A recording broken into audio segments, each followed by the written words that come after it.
नमस्कार साथियों। देखिए, आज हम बात करेंगे आपके राजस्थान में जो सीईटी की आपकी एग्ज़ाम होगी, जिसमें अब 28 से 29 दिन बचे हैं आपके एग्ज़ाम में। तो उसमें अपन ने जो राजस्थान जीके का क्रैश कोर्स शुरू कर रखा है, तो उसमें आज अपन बात करेंगे राजस्थान में प्रजामंडल आंदोलन के बारे में। राजस्थान में प्रजामंडल आंदोलन, ठीक है। तो एक तो देखिए, क्वेश्चन पूछने का यह तरीका है कि सीधा सीधा क्वेश्चन पूछा जाता है कि कौन से प्रजामंडल की स्थापना कब हुई थी, ठीक है। तो ये तो मैं आपको एक साथ ही याद करवा दूंगा, एक ट्रिक के माध्यम से सारे प्रजामंडल आपको याद हो जाएंगे कि कौन कौन से प्रजामंडल की स्थापना कब हुई थी। उसके बाद में जो कुछ महत्वपूर्ण प्रजामंडल है, जैसे कि आपका जयपुर प्रजामंडल है, मारवाड़ प्रजामंडल है, बीकानेर प्रजामंडल है, मेवाड़ प्रजामंडल है, ये कुछ प्रजामंडल हैं जो कि बड़े हैं। इनके बाद में और भी तथ्य आपको ध्यान में रखने हैं। उसके बाद में कुछ छोटे प्रजामंडल, जैसे आपका किशनगढ़ है, प्रतापगढ़ है, डूंगरपुर है, करौली है, धौलपुर है, इनके आपको केवल सन और किसके द्वारा स्थापना की गई थी, तो वो आपको ध्यान में रखना है। तो सभी की एक एक करके अपन बात करते हैं। देखिए, सबसे पहले प्रजामंडल आंदोलन की बात करें तो जो प्रजामंडल आंदोलन है ये क्यों हुआ था, ये आपको पता होना चाहिए। देखिए, इसका शाब्दिक अर्थ होता है प्रजा के द्वारा किया गया आंदोलन। प्रजामंडल आंदोलन यानी कि प्रजा के द्वारा किया गया आंदोलन। और प्रजामंडल की स्थापना का मुख्य उद्देश्य क्या था? सरकार के अंतर्गत जो स्थानीय लोग हैं उनकी भागीदारी सुनिश्चित करना। कहने का मतलब है कि उत्तरदायी शासन की स्थापना करना ही प्रजामंडल आंदोलन का मुख्य उद्देश्य था। यानी ये तो इसका हो गया शाब्दिक अर्थ। अगर बाय द वे कभी एग्जाम में इसकी परिभाषा से रिलेटेड कोई प्रश्न पूछ लिया जाए तब की बात है। अब देखिए, अपन आगे बढ़ते हैं और आपकी प्रजामंडल आंदोलन में जो सबसे महत्वपूर्ण बात है कि कौन कौन से प्रजामंडल की स्थापना कब हुई थी, वो हम बात करते हैं। तो इसमें सबसे पहले आपको यही ध्यान में रखना है कि ये ट्रिक है, ये आपको याद रखनी है। इस ट्रिक के माध्यम से हम हर एक प्रजामंडल की बात करेंगे कि कौन कौन से प्रजामंडल की स्थापना कब हुई थी।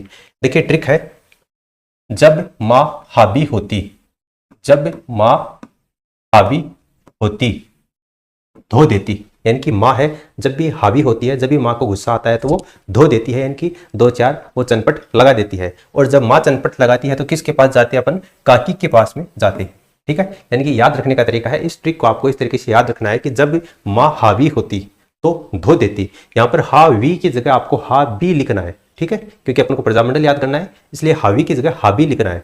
जब माँ हावी होती धो देती, तो मैं क्या करूंगा?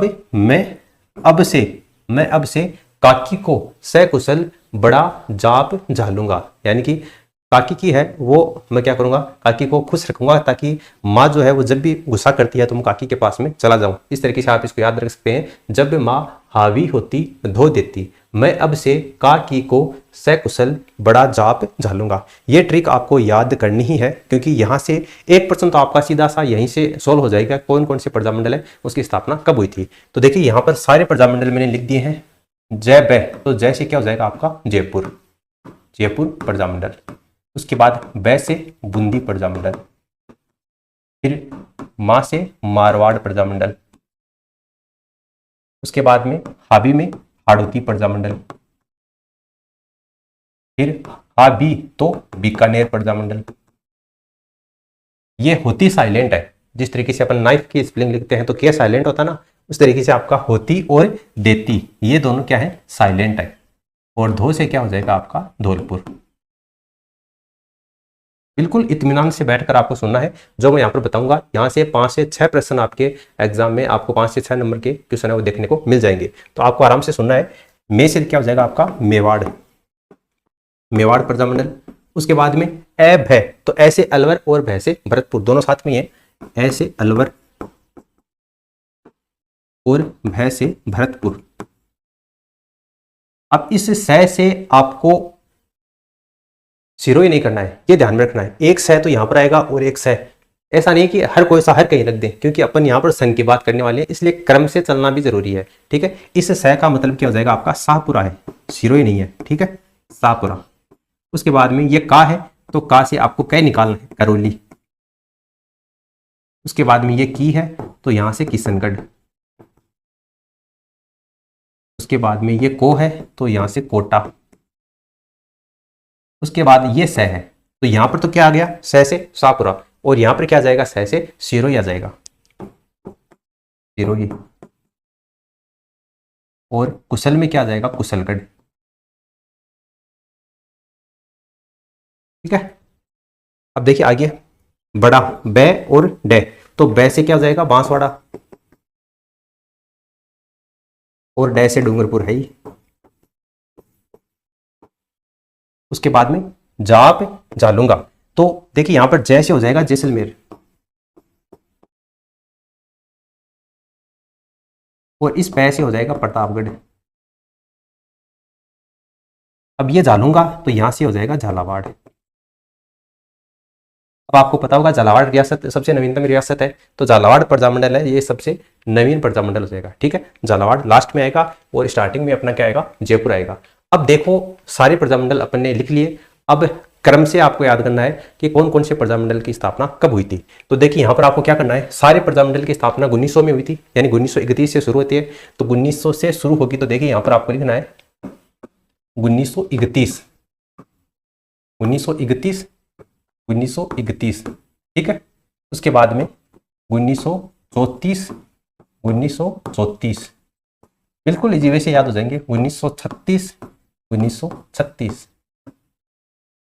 ठीक है, अब यहां पर मैं 1900 न लिखकर सीधा सन लिख दूं ताकि आपको आराम से समझ में आ जाए। तो देखिए यहां पर 1938, 1938, 38, 38, फिर ये 39, 39, 39 और 39। ये क्या सोचने लगेगा कि क्या लिखा रहे हो हमें, बिल्कुल देखिए आराम से आपको याद हो जाएंगे। ये है 1942, उसके बाद में ये 43, ये 44, ये 45, ये 45 और ये लास्ट 1946। बस सारे याद हो जाएंगे। देखो कैसे, जयपुर प्रजामंडल की स्थापना कब हुई थी, 1931 में हुई थी। बूंदी प्रजामंडल की स्थापना 1931 में, मारवाड़ प्रजामंडल की स्थापना 1934 में, हाड़ौती की 1934 में, बीकानेर की 1936 में और धौलपुर की 1936 में। तो इस तरीके से आपको सारे जो प्रजामंडल है इनकी स्थापना कब हुई है ये आपको इस तरीके से याद करना है। जब माँ हावी होती धो देती, मैं अब से का की को सकुशल बड़ा जाप जालूंगा। ये ट्रिक है, इसके माध्यम से आपको याद करना है। अब देखो कैसे याद होगा, यहाँ पर 31, 31, 34, 34, 36, 36, 31, 31, 34, 34, 36, 36, यानी कि 1931, 1934, 1936। फिर 4 बार 38, 1 2 3 4, 4 बार 38, 4 बार 39, 4 बार 38, 4 बार 39 और लास्ट में क्या आ जाएगा 42। फिर 42 के बाद में स्टार्टिंग से चलो 42, 43, 44, 45, 45, 46, यानी कि 45, 45 दो बार है। ठीक है, अब देखो 31, 31, 34, 34, 36, 36, 31, 31, 34, 34, 36, 36, साथ में बोलो मेरे ताकि आपको याद हो जाए। 31, 31, 34, 34, 36, 36, फिर 4 बार 38, 4 बार 39, 4 बार 38, 4 बार 39, फिर 42, 43, 44, 45, 45, 46। ठीक है, इस तरीके से आपको ये याद करने हैं। तो मैं मानता हूं कि आपको ये अच्छे से याद हो गए होंगे। अब देखिए हम बात करते हैं जो प्रमुख प्रजामंडल है जहां से एग्जाम में क्वेश्चन है वो पुटअप होता है। तो सबसे पहले अपन बात करते हैं आपका जयपुर प्रजामंडल की। जो पहले कुछ बड़े प्रजामंडल है उनकी बात करते हैं, उसके बाद में आपके जो छोटे प्रजामंडल जैसे कुशलगढ़ है, आपका किशनगढ़ है, उसके बाद में आपका करौली है, ये छोटे छोटे जो प्रजामंडल झालावाड़ है, प्रतापगढ़ है, जैसलमेर है, इनके संस्थापक कौन है ये अपन लास्ट में एक साथ बात कर लेंगे। और ये आपको मैं याद करेंगे तो कोई ना कोई क्लू होगा हर एक प्रजामंडल में, तो ये आपको आसानी से याद हो जाएंगे। ठीक है, वीडियो को देखा करो ताकि मैं टेलीग्राम पर जब आपको क्विज प्रोवाइड करवाऊं तो उस समय आप सही कर पाओ, क्योंकि मैं वीडियो में बताता हूं तो कोई ना कोई चीज़ का क्लू है उस तरीके से जोड़कर बताता हूं ताकि वो आपको आसानी से याद हो जाए। इसलिए वीडियो को आप पूरा देखा करो ताकि आप टेलीग्राम पर जब भी क्विज में आपको प्रोवाइड करवाऊं तो उनका आंसर आप सही से दे पाओ। अब देखिए बात करते हैं सबसे पहले जयपुर प्रजामंडल की। ठीक है, जयपुर प्रजामंडल की सबसे पहले बात करते हैं। तो राजस्थान का ये पहला प्रजामंडल है, राजस्थान का ये प्रथम प्रजामंडल है सबसे पहली बात, क्योंकि अपने बात की थी अभी जब माँ हावी होती। तो जैसे जयपुर प्रजामंडल सबसे पहला प्रजामंडल जिसकी स्थापना कब हुई थी 1931 में। अब ये तो बताने की आवश्यकता नहीं है ना कि कौन से प्रजामंडल की स्थापना कब हुई थी, क्योंकि सारी मैं आपको एक साथ बता चुका हूँ, इसलिए बार बार बताने की आवश्यकता नहीं है। तो राजस्थान का पहला प्रजामंडल कौन सा है, जयपुर प्रजामंडल है, जिसकी स्थापना 1931 में किसके द्वारा की गई थी, कपूर चंद्र पाटनी के द्वारा, कपूर चंद्र पाटनी के द्वारा इसकी स्थापना की गई थी। और 1936 में इसका पुनर्गठन हुआ था, 1936 में जयपुर प्रजामंडल का पुनर्गठन हुआ था। 31 में स्थापना हुई थी, 5 साल बाद 1936 में इसका पुनर्गठन हुआ था। और पुनर्गठन किया किसने था, जमनालाल बजाज ने, जमनालाल बजाज ने इसका पुनर्गठन किया था। और चिरंजी लाल को इसका अध्यक्ष बनाया गया था और हीरालाल शास्त्री को इसका मंत्री बनाया गया था। लेकिन आपको एग्जाम में ज्यादा इतना ही पूछा जाता है कि इसका पुनर्गठन किया गया था तो किसके द्वारा किया गया था, जमनालाल बजाज के द्वारा। आप याद रख सकते हैं, चिरंजी लाल को इसका अध्यक्ष बनाया गया था और हीरालाल शास्त्री को मंत्री बनाया गया था। उसके बाद में 1938 में इसका प्रथम अधिवेशन हुआ था। 8-9 मई 1938 को, 8 मई भी एग्जाम में आता है, 9 मई भी आता है, ठीक है, दोनों आपको एक साथ नहीं पूछेंगे। 8 या 9 मई 1938 को इसका प्रथम अधिवेशन होता है। किसकी अध्यक्षता में? जमनालाल बजाज की अध्यक्षता में इसका प्रथम अधिवेशन होता है। तो ये बात भी आपको ध्यान में रखनी है। उसके बाद में 8-9 मई 1938 को इसका प्रथम अधिवेशन होता है और 10 मई 1938 को जो कस्तूरबा गांधी है वो जयपुर नथमल कटला नामक स्थान के ऊपर महिला सम्मेलन को संबोधित करती है। तो अगर आपसे ये एग्जाम में पूछा जाए कि कस्तूरबा गांधी का जो संबंध है वो राजस्थान में कौन से प्रजामंडल आंदोलन से है, तो वो आप याद रख सकते हैं जयपुर प्रजामंडल से इनका संबंध है। अब देखिए कौन कौन सी महिलाएं हैं जो कि जयपुर प्रजामंडल से संबंधित है, वो आपको ध्यान में रखना है। रमा देवी देश पांडे इंपॉर्टेंट है, रमा देवी देश पांडे।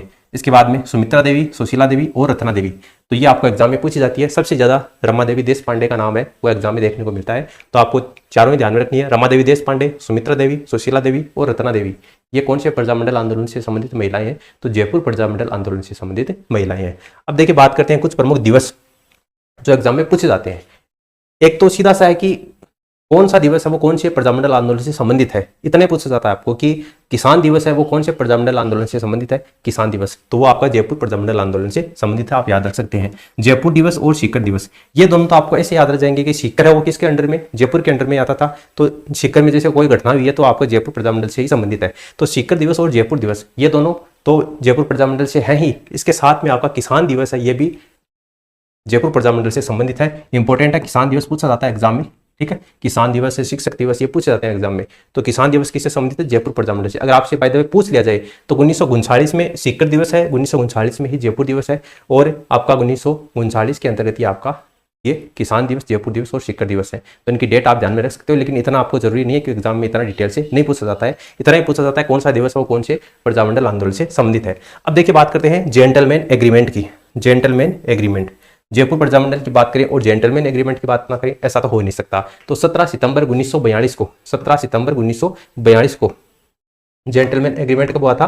17 सितंबर 1942 को। किस किसके बीच में हुआ था? हीरालाल शास्त्री और मिर्जा इस्माइल खां के बीच में हुआ था जेंटलमैन एग्रीमेंट। एक समझौता हुआ था। इस समझौते के तहत जयपुर जो प्रजामंडल है वो भारत छोड़ो आंदोलन में शामिल नहीं होगा।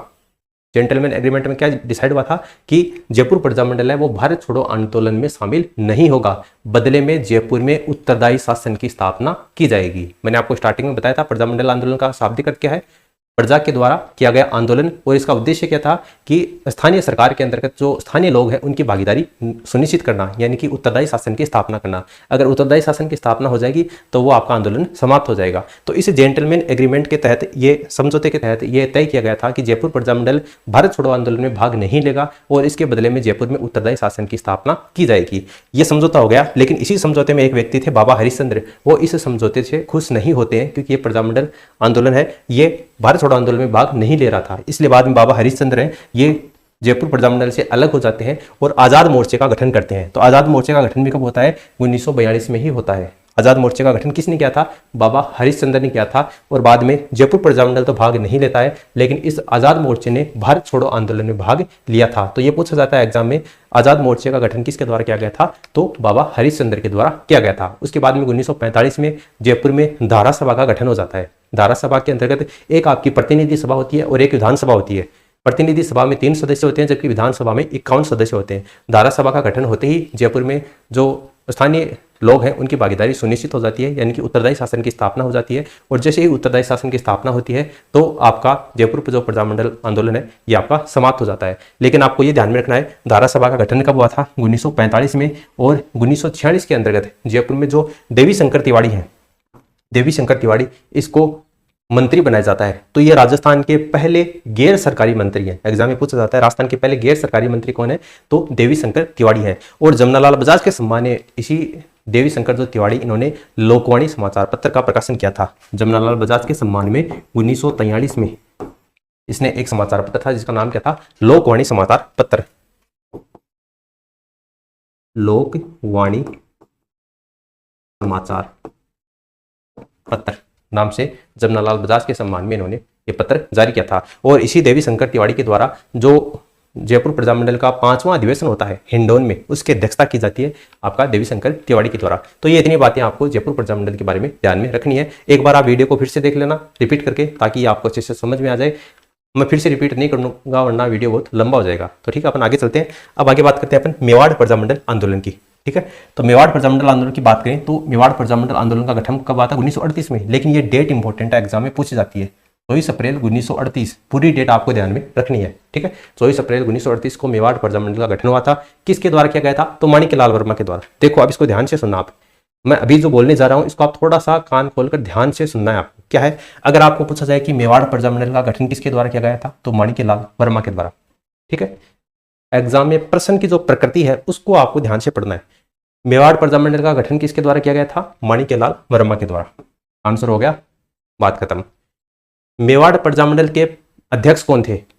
मेवाड़ प्रजामंडल के अध्यक्ष कौन थे? तो भले माणिक्यलाल वर्मा ऑप्शन में हो, बलवंत सिंह मेहता। ध्यान से सुनना फिर से, मेवाड़ प्रजामंडल का गठन किसके द्वारा किया गया था? माणिक्यलाल वर्मा के द्वारा। मेवाड़ प्रजामंडल के अध्यक्ष कौन थे? बलवंत सिंह मेहता। मेवाड़ प्रजामंडल के प्रथम अधिवेशन के अध्यक्ष कौन थे? तो माणिक्यलाल वर्मा। देखो फिर से, मेवाड़ प्रजामंडल का गठन किसने किया था? माणिक्यलाल वर्मा ने। मेवाड़ प्रजामंडल के अध्यक्ष कौन थे? बलवंत सिंह मेहता थे। मेवाड़ प्रजामंडल के प्रथम अधिवेशन के अध्यक्ष कौन थे? तो माणिक्यलाल वर्मा करना है। प्रथम अधिवेशन के अध्यक्ष और मेवाड़ प्रजामंडल के अध्यक्ष, इन दोनों में फर्क है। ठीक है, इस बात को आप ध्यान में रखना है। बहुत से स्टूडेंट है वो मैं जब टेलीग्राम पर क्विज प्रोवाइड करवाता हूं तो इस क्वेश्चन को 50% से ज्यादा स्टूडेंट है वो गलत ही करते हैं, पता नहीं क्यों, उनको बात समझ में नहीं आती है। ठीक है, तो मेवाड़ प्रजामंडल का गठन 24 अप्रैल 1938 के हुआ था। बलवंत सिंह मेहता के घर साहित्य कुटीर में इसका गठन किया गया था और बलवंत सिंह मेहता को इसका अध्यक्ष बनाया गया था। ठीक है, 11 मई 1948 को मेवाड़ प्रजामंडल को गैर कानूनी घोषित कर दिया जाता है। मेवाड़ की जो सरकार है उसके द्वारा 11 मई 1948 को मेवाड़ प्रजामंडल को गैर कानूनी घोषित कर दिया जाता है और माणिक्यलाल वर्मा है उनके द्वारा मेवाड़ प्रजामंडल का गठन किया जाता है। इसलिए माणिक्यलाल वर्मा को मेवाड़ रियासत से निष्कासित कर दिया जाता है। उसके बाद में माणिक्यलाल वर्मा है वो गांधी जी से मिलते हैं और गांधी जी से मिलते हैं आपको पता है सत्याग्रह की शुरुआत होती है। तो गांधी जी के कहने पर जो माणिक्यलाल वर्मा है वो इस प्रजामंडल का जो संचालन है, मेवाड़ प्रजामंडल का संचालन वो अजमेर से करते हैं। ठीक है, उसके बाद में देखिए ये जो मेवाड़ प्रजामंडल है इसके उपाध्यक्ष बनाया गया था भूरेलाल भैया को। तो उस भूरेलाल भैया को कैद करके सराड़ा किले में डाल दिया जाता है। सराड़ा किला कहां पर? आपका उदयपुर में है और इस सराड़ा किले को ही मेवाड़ का काला पानी कहा जाता है। मेवाड़ का काला पानी, काला पानी की जो सजा है वो इसी के अंतर्गत दी जाती है। तो पूछा जाता है एग्जाम, मेवाड़ का काला पानी किसे कहा जाता है? सराड़ा किले को उदयपुर को कहा जाता है। तो भूरेलाल भैया जो कि मेवाड़ प्रजामंडल के क्या थे? आपके उपाध्यक्ष थे और महामंत्री कौन थे? माणिक्यलाल वर्मा थे। तो भूरेलाल भैया को कैद करके कहां पर डाला जाता है?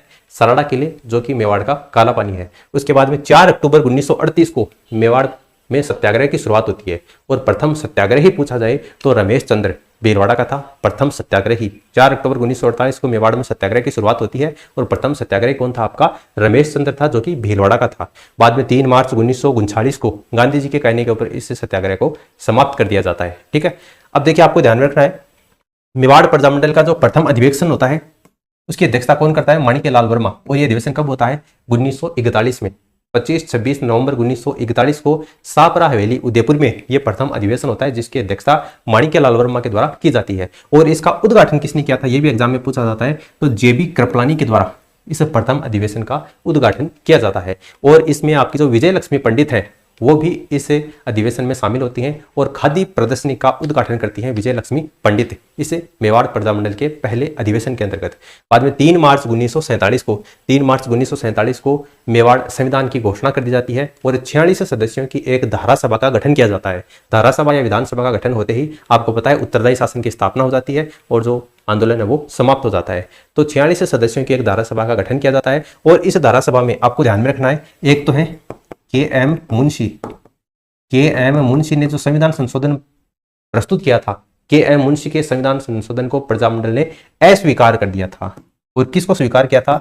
मोहन सिंह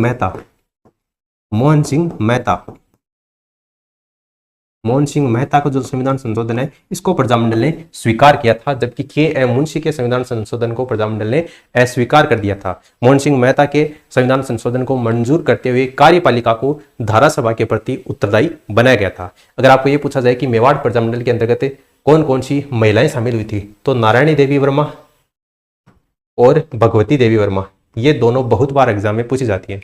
नारायणी देवी वर्मा और भगवती देवी वर्मा, स्नेहलता और सीता देवी, इनका जो संबंध है वो आपका मेवाड़ प्रजामंडल आंदोलन से संबंधित है। तो ये बातें आपको मेवाड़ प्रजामंडल आंदोलन के बारे में ध्यान में रखनी है। अब देखिए आगे अपन चलते हैं मारवाड़ प्रजामंडल आंदोलन। ठीक है, मारवाड़ प्रजामंडल आंदोलन का गठन कब हुआ था? 1934 में। इसका अध्यक्ष किसे बनाया गया था? भंवरलाल सराफ को इसका अध्यक्ष बनाया गया था। और मारवाड़ लोक परिषद की आपको पूछा जाए गठन कब हुआ था, तो मारवाड़ लोक परिषद का गठन हुआ था 1938 में। यानी कि 34 में तो मारवाड़ प्रजामंडल और 38 में मारवाड़ लोक परिषद। ठीक है, किसके द्वारा? जयनारायण व्यास के द्वारा। लेकिन मारवाड़ लोक परिषद का प्रथम अध्यक्ष किसे बनाया गया था? तो रणछोड़ गट्टानी। बहुत ज्यादा इंपॉर्टेंट है, बहुत ज्यादा इंपॉर्टेंट है। कल परसों मैंने आपको टेलीग्राम पर जो क्विज प्रोवाइड करवाई थी उसमें भी आपने आपको बताया था, लेकिन बहुत से स्टूडेंट ने इसका आंसर वो गलत कर रखा था। तो आपको ध्यान में रखना है मारवाड़ लोक परिषद का गठन कब हुआ था? 1938 में। और किसके द्वारा? जयनारायण व्यास के द्वारा। लेकिन इसका प्रथम अधिवेशन जो प्रथम अध्यक्ष है यह रणछोड़ गट्टानी को बनाया गया था। एक बात आपको ध्यान में रखनी है, तोल आंदोलन बहुत बार पूछा जाता है। तोल आंदोलन, तोल आंदोलन का संबंध किससे है? तो तोल आंदोलन का जो संबंध है वो मारवाड़ प्रजामंडल से है। ठीक है, तोल आंदोलन का संबंध मारवाड़ प्रजामंडल से है, जिसमें 100 शेर को 80 शेर में बदल दिया था। मारवाड़ में आपको पता है आंदोलन क्यों हुआ था? एक तो जो मादा पशु हैं उनका निष्कासन कर दिया था।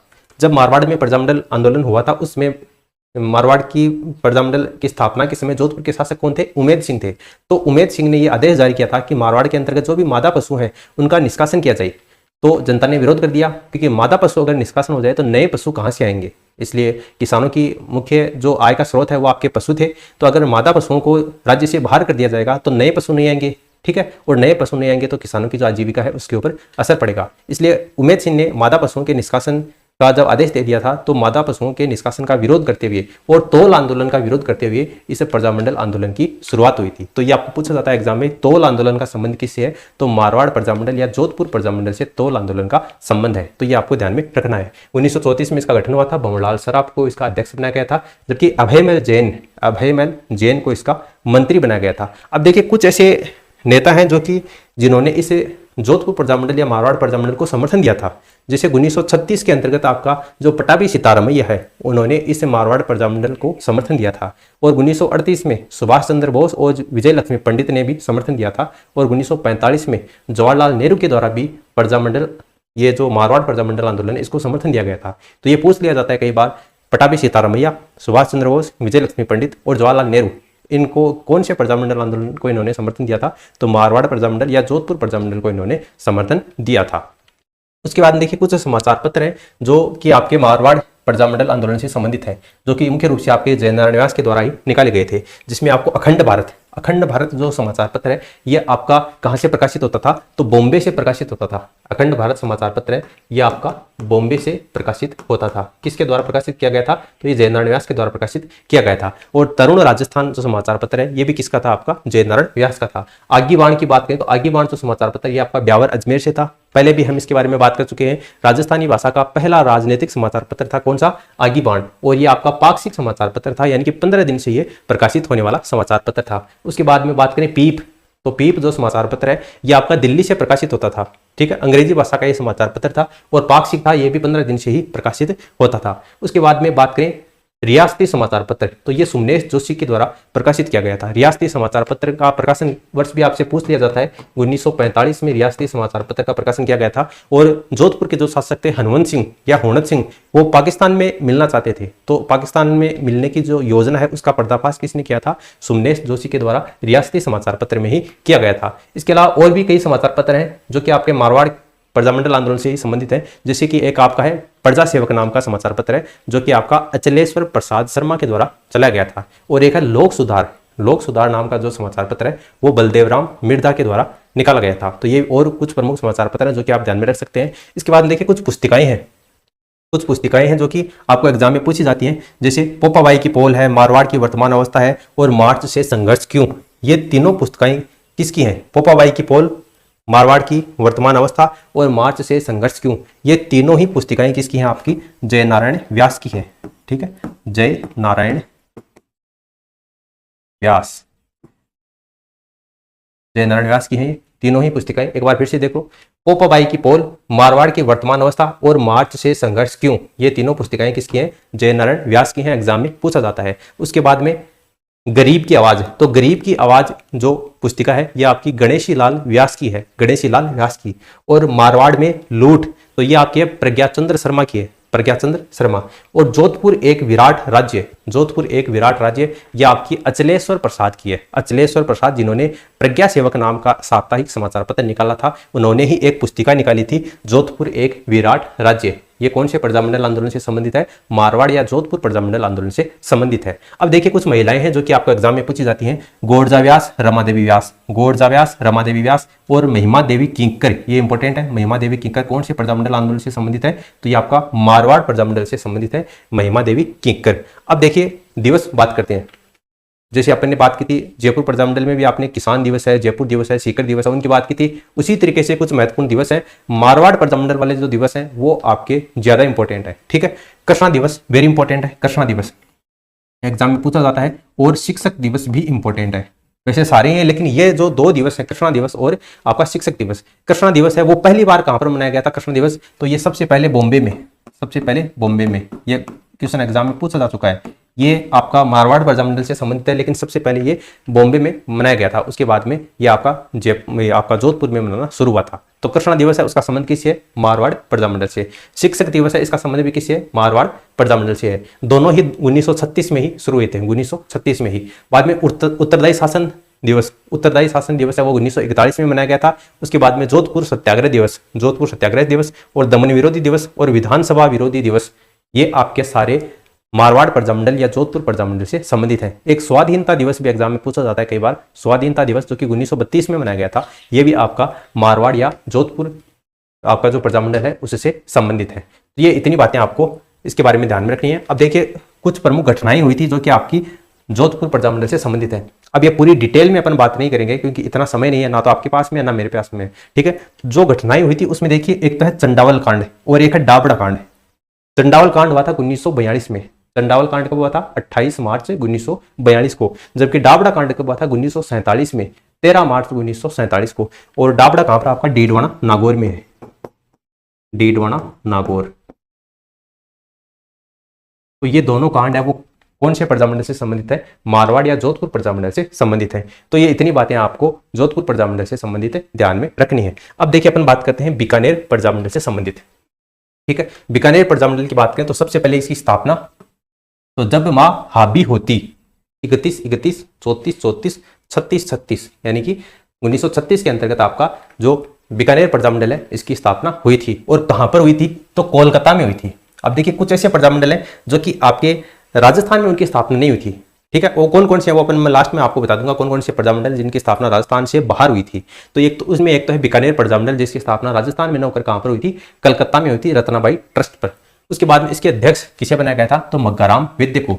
तो बीकानेर प्रजामंडल का अध्यक्ष किसे बनाया गया था? मग्गाराम वैद्य को। और इसका कोषाध्यक्ष था लक्ष्मीदास, तो वो भी आप ध्यान में रख सकते हैं। 1937 के अंतर्गत इसका पुनर्गठन हुआ था, ठीक है। 1937 में बीकानेर प्रजामंडल का पुनर्गठन हुआ था, लक्ष्मी देवी आचार्य के घर के ऊपर इस बीकानेर प्रजामंडल का पुनर्गठन हुआ था।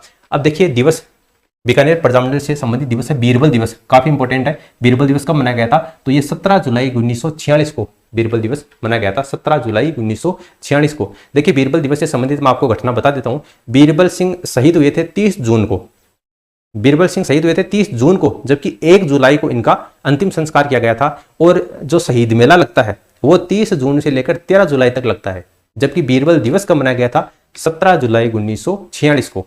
तो ये बात आपको बीरबल दिवस के बारे में ध्यान में रखनी है। उसके बाद देखिए महिलाएं, तो रुक्मा देवी और गीता देवी, रुक्मा देवी और गीता देवी ये दोनों महिलाएं हैं, ये आपकी बीकानेर प्रजामंडल से संबंधित है, तो ये भी आप ध्यान में रख सकते हैं। उसके बाद देखिए बात करते हैं सर्वहितकारिणी सभा। सर्वहितकारिणी सभा की स्थापना कहां पर हुई थी? चूरू में हुई थी। सर्वहितकारिणी सभा की स्थापना कहां पर हुई थी? चूरू में हुई थी। 1913-14 के अंतर्गत इसकी स्थापना हुई थी और किसके द्वारा की गई थी? स्वामी गोपाल दास के द्वारा इसकी स्थापना की गई थी। और स्वामी गोपाल दास के साथ में एक नाम और एग्जाम में दिया जाता है, कन्हैयालाल ढूंढ, ठीक है, कन्हैयालाल ढूंढ। तो अगर आपको स्वामी गोपाल दास दिया हुआ मिले तो स्वामी गोपाल दास, अगर ये ऑप्शन में नहीं हो तो कन्हैयालाल ढूंढ के द्वारा सर्वहितकारिणी सभा की स्थापना की गई थी। कहां पर? चूरू में की गई थी। और इस सर्वहितकारिणी सभा को चूरू की कांग्रेस कहा जाता है। चूरू की कांग्रेस किसे कहा जाता है? सर्वहितकारिणी सभा को कहा जाता है। इस सर्वहितकारिणी सभा के द्वारा ही जो पुत्री पाठशाला और कन्या पाठशाला इसकी स्थापना की गई थी। इनकी बालिकाओं की शिक्षा के लिए, बालिकाओं की शिक्षा के लिए पुत्री पाठशाला या कन्या पाठशाला की स्थापना किसके द्वारा की गई थी? इसी सर्वहितकारिणी सभा के द्वारा की गई थी। और जो निम्न वर्ग की बालिकाएं हैं जो निम्न वर्ग के जो बच्चे हैं उनके लिए कबीर पाठशाला की स्थापना भी की गई थी। तो ये आपको ध्यान में रखना है। उसके बाद में 26 जनवरी 1930 को गोपाल दास और चंदनमल बहड़ ने चूरू के धर्म स्तूप के ऊपर तिरंगा फहराया था, या फिर चूरू का धर्म स्तूप इनाम आता है, या फिर लाल घंटाघर। तो चूरू के लाल घंटाघर या चूरू के धर्म स्तूप के ऊपर तिरंगा किसने फहराया था? तो आपके गोपाल दास और चंदनमल बहड़ के द्वारा तिरंगा फहराया गया था। तो ये आपको ध्यान में रखना है। एक बीकानेर प्रजामंडल से संबंधित एक पुस्तिका पूछी जाती है एग्जाम में, बीकानेर दिग्दर्शन। तो बीकानेर दिग्दर्शन नाम की जो पत्रिका है वो भी आपकी चंदनमल बहड़ के द्वारा ही जारी की गई थी। तो इसको भी आप ध्यान में रख सकते हैं। तो चूरू के धर्म स्तूप के ऊपर तिरंगा फहराया था, या फिर चूरू के जो लाल घंटाघर है उसके ऊपर तिरंगा फहराया था। तो ये इतनी बातें। उसके बाद देखिए बीकानेर राज्य प्रजा परिषद की बात करें तो बीकानेर राज्य जो प्रजा परिषद है इसका गठन हुआ था 1942 में, और रघुवर दयाल के द्वारा इसका गठन किया गया था। और इसका जो प्रथम अधिवेशन हुआ था ये 1946 में हुआ था। ठीक है, राय सिंह नगर में। राय सिंह नगर कहाँ पर? आपका गंगानगर में। वहां पर इसका प्रथम अधिवेशन हुआ था। तो ये बात पे आपको ध्यान में रखनी है। अब देखिए हम बात करते हैं जो छोटे मोटे प्रजामंडल कुछ बच गए, जिसको मैंने आपको बताया था, जैसे कि जयपुर है, मेवाड़ है, मारवाड़ है, बीकानेर है। ये तो बड़े प्रजामंडल हैं जिनके बारे में और तथ्य बनते हैं। अब कुछ छोटे छोटे प्रजामंडल हैं जिनके बारे में ज्यादा फैक्टर नहीं बनते हैं, लेकिन एग्जाम में पूछा जाता है। और खास तौर से करौली वाला जो प्रजामंडल है जिसमें त्रिलोक चंद्र माथुर है, वो बहुत बार एग्जाम में पूछा गया है। तो उसके बारे में और भी कुछ प्रमुख है। अब देखिए इनकी स्थापना मैंने यहाँ पर नहीं लिखी है क्योंकि मैं आपको ट्रिक प्रोवाइड करवा चुका हूँ, और इन सब की जो स्थापना है वो उस ट्रिक में मैंने आपको बता दी है। तो वो ट्रिक आप याद कर लेना। वो ट्रिक क्या थी मैं आपको फिर से बताता हूँ। जब माँ हावी होती धो देती, मैं अब से काकी को सकुशल बड़ा जाप जालूंगा। तो इस ट्रिक के माध्यम से आप 31, 31, 34, 34, 36, 36, 4, 38, 4, 39, 42, 43, 44, 45, 45, 46। तो ये सारी जो प्रजामंडल है उनकी डेट आपको वहां से याद हो जाती है। अब देखिए बात करते हैं किशनगढ़।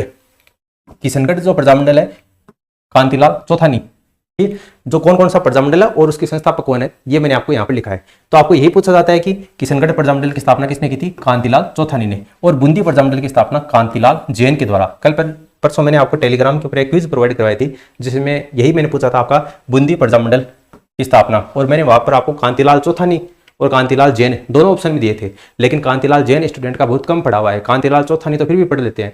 तो वहां पर लगभग स्टूडेंट ने कांतिलाल चौथानी का रखा था। ठीक है, तो ये आपको ध्यान में रखना है। कांतिलाल चौथानी है वो किशनगढ़ प्रजामंडल से संबंधित है, जबकि कांतिलाल जो जैन है ये आपके बूंदी प्रजामंडल से संबंधित है। ये तो बताने की आवश्यकता नहीं है ना अब कि किशनगढ़ जो प्रजामंडल है 1939 में इसकी स्थापना हुई थी।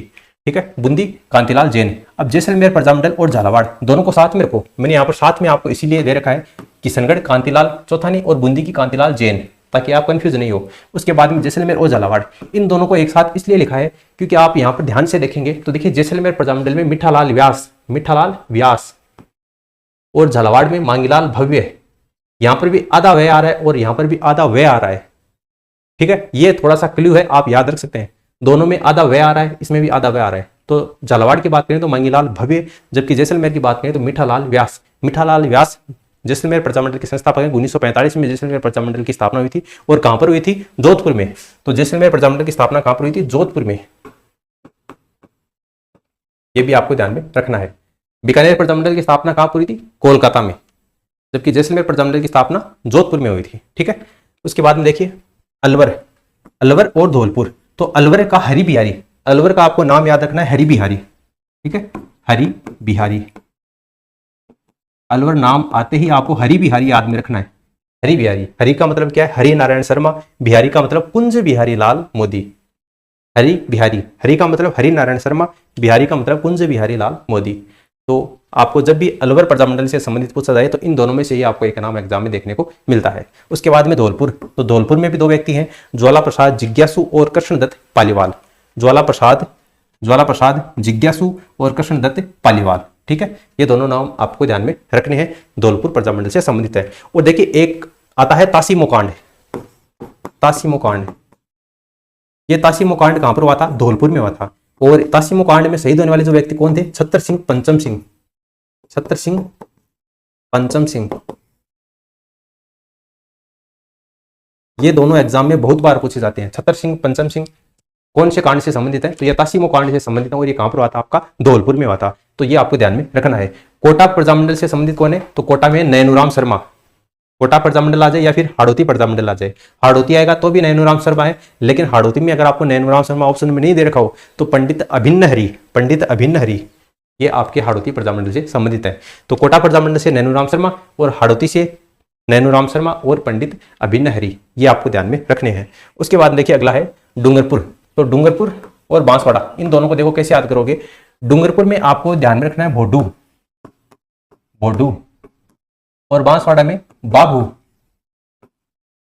अब देखो डूंगरपुर हो जाएगा भोगीलाल पांड्या, तो डूंगरपुर से भोगीलाल पांड्या। बाबू तो बांसवाड़ा से क्या हो जाएगा, ये भूपेंद्र नाथ त्रिवेदी, भूपेंद्र नाथ त्रिवेदी। तो डूंगरपुर का जब भी पूछा जाए तो भोडू यानी भोगीलाल पांड्या, और बांसवाड़ा का पूछा जाए तो बाबू यानी कि भूपेंद्र नाथ त्रिवेदी। तो ये दो नाम आप याद रखते हैं, आपका डूंगरपुर और बांसवाड़ा का जो दिक्कत है वो आपकी समाप्त हो जाएगी। शाहपुरा का रमेश चंद्र, शाहपुरा, देखिए शाहपुरा में रे से एंड हो रहा है ना, तो रे से रमेश चंद्र, शाहपुरा रमेश चंद्र, शाहपुरा रमेश चंद्र, इस तरीके से आप इसको याद रख सकते हैं। उसके बाद में कुशलगढ़, तो कुशलगढ़ का है भंवरलाल निगम, ये आपको याद करना है, इंपॉर्टेंट है। कुशलगढ़ का प्रजामंडल के संस्थापक कौन है, भंवरलाल निगम है। उसके बाद में प्रतापगढ़, तो प्रतापगढ़ में आपको दो व्यक्ति पूछे जाते हैं, एक है अमृतलाल पायक और चुन्नीलाल प्रभाकर। ज्यादातर आपको अमृतलाल पायक का नाम ही देखने को मिलता है प्रतापगढ़ में, तो प्रतापगढ़ में पायक, प्रतापगढ़ में पायक, इस तरीके से आप इसको याद रख सकते हैं। प्रतापगढ़ पायक यानी कि अमृतलाल पायक, ये आपके प्रतापगढ़ जो प्रजामंडल है उससे संबंधित है। उसके बाद में करौली, बहुत ज्यादा इंपॉर्टेंट है भाई साहब, सबसे ज्यादा पूछा जाता है वो करौली प्रजामंडल का ही पूछा जाता है। करौली प्रजामंडल कौन है, त्रिलोकचंद माथुर है, बहुत ज्यादा इंपॉर्टेंट है, गांठ बांध लो, यही आपके एग्जाम में आने वाला है। करौली प्रजामंडल से संबंधित कौन है, त्रिलोकचंद माथुर है। उसके बाद देखिए प्रजामंडल और अखबार, लास्ट पॉइंट है अपना, कौन कौन से प्रजामंडल से संबंधित कौन कौन से अखबार प्रकाशित किए गए हैं, ये एग्जाम में पूछा जाता है। इनको भी देखिए कैसे याद करेंगे, एक है बांसवाड़ा और एक है डूंगरपुर।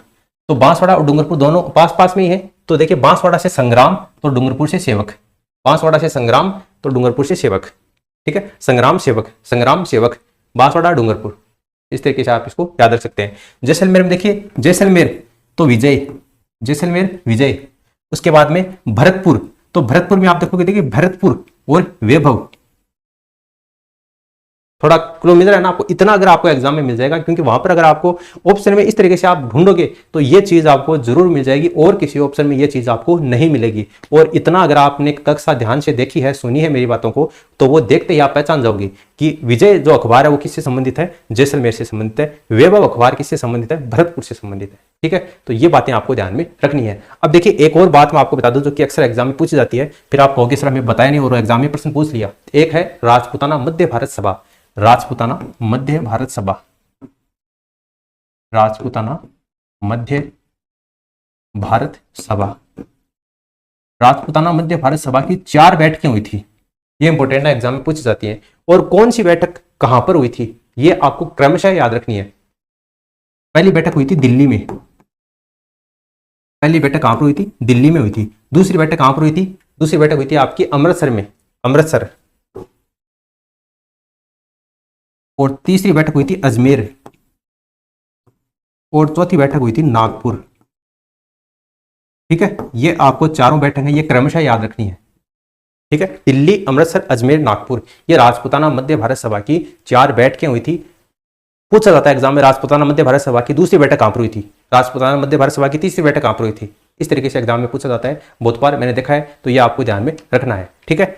तो प्रजामंडल आंदोलन से संबंधित जितनी बातें थी वो हम सारी बात कर चुके हैं। अभी भी आपको अगर कोई डाउट है तो आप कमेंट करके पूछ सकते हैं, और इससे संबंधित जो आपको क्विज है वो आपको हमारे टेलीग्राम चैनल के ऊपर प्रोवाइड करवा दी जाएगी, तो वहाँ पर आप हमसे जुड़ सकते हैं। वहाँ पर आपको डेली सैकड़ों क्विज प्रोवाइड करवाई जाती हैं, तो वहाँ पर आप आपकी जो तैयारी है उसका आकलन वहाँ से कर सकते हैं।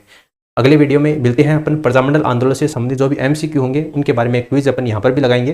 तो इस वीडियो में फिलहाल इतना ही। वीडियो अच्छा लगा तो अपने दोस्तों के साथ में आप इस वीडियो को शेयर जरूर करें, ताकि हमें भी मोटिवेशन मिले और आपको इसी तरीके से नई वीडियो प्रोवाइड करवा सकूँ। फिलहाल इस वीडियो में इतना ही।